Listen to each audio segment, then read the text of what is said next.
حجاب کے خلاف ریلیاں نکالو. حجاب کے خلاف ریلیوں کی ضرورت نہیں ہے، اپنی بچیوں کو باحجاب بنا دو. اپنی بچیوں کو باحجاب بنا دو، اس لیے کہ حجاب انسانی نظریہ ہے، حجاب ہندوستانی سبھیتا ہے. یہ اسلامی نظریہ بعد میں ہے، ہندوستان کی سبھیتا پہلے ہے. مرحوم فیروز حیدر صاحب قبلہ نے بڑا خوبصورت جملہ کہا تھا، اگر میری ماؤں بہنوں تک یہ جملہ پہنچ جائے تو میں سمجھوں گا میری مجلس کا حق ادا ہو گیا. وہ کہتے تھے شری لکشمن جی نے ایک ریکھا کھینچی تھی، اگر مجبوری میں بھی اس ریکھا کو پار نہ کیا گیا ہوتا تو اتنی بڑی رامائن عالم وجود میں نہ آتی.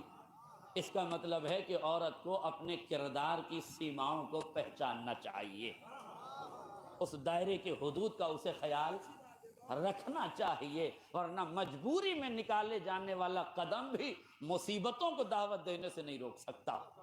نتیجہ یہ ہوا کہ جب یہ اپہرن ہو گیا، تاریخ میں لکھا، والمیکی رامائن میں بھی اس کا ذکر موجود ہے کہ جب یہ اپہرن کر کے راون چلا تو محترمہ سیتا چونکہ ایک ذہین اور سمجھدار خاتون تھی اور محترم خاتون تھی، اور ایسی احترام اور محترم خواتین کا ہم تہے دل سے، ہردے کی گہرائی سے ان کا احترام کرتے ہیں، کرنا چاہیے. صاحب شعور کی ذمہ داری ہے کہ ہر مذہب کے بزرگوں کا احترام کرنا سیاست نہیں سکھاتی، شرافت سکھاتی ہے.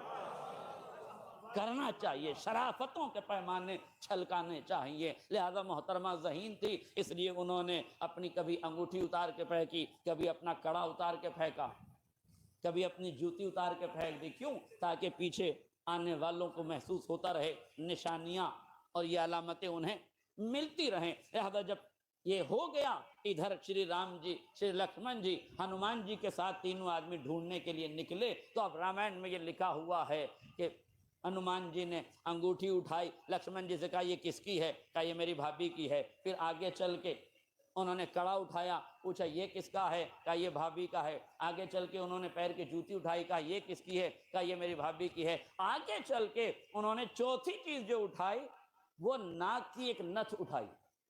ناک میں پہنے جانے والا ایک وستو یا نتھ جسے کہتے ہیں، نتھنی جسے کہتے ہیں، اسے اٹھایا. اور اٹھانے کے بعد شری لکشمن جی کو دیکھ کر کہا آپ اسے پہچانتے ہیں؟ انہوں نے کہا نہیں، میں اسے نہیں پہچانتا، میں اسے نہیں پہچانتا.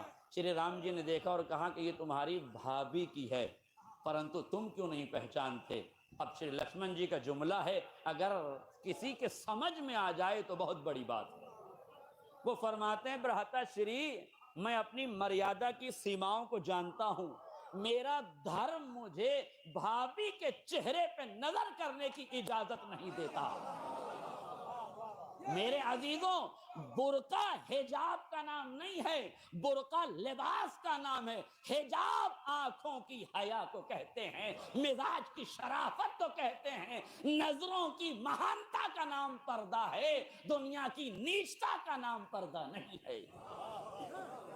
حجاب آنکھوں کی شرمندگی کا نام ہے. کہ میرے سماج میں یہ جائز نہیں ہے کہ میں بھابھی کا چہرہ دیکھوں. اب بتاؤ اس سے بہتر کسی سماج میں، کسی دھرم میں حجاب کی پریبھاشا کیا ہوگی؟ جس سماج میں بھابھی کا چہرہ دیکھنا جائز نہ ہو، اس سماج میں غیر استری کا چہرہ دیکھنا کیسے جائز ہو سکتا ہے؟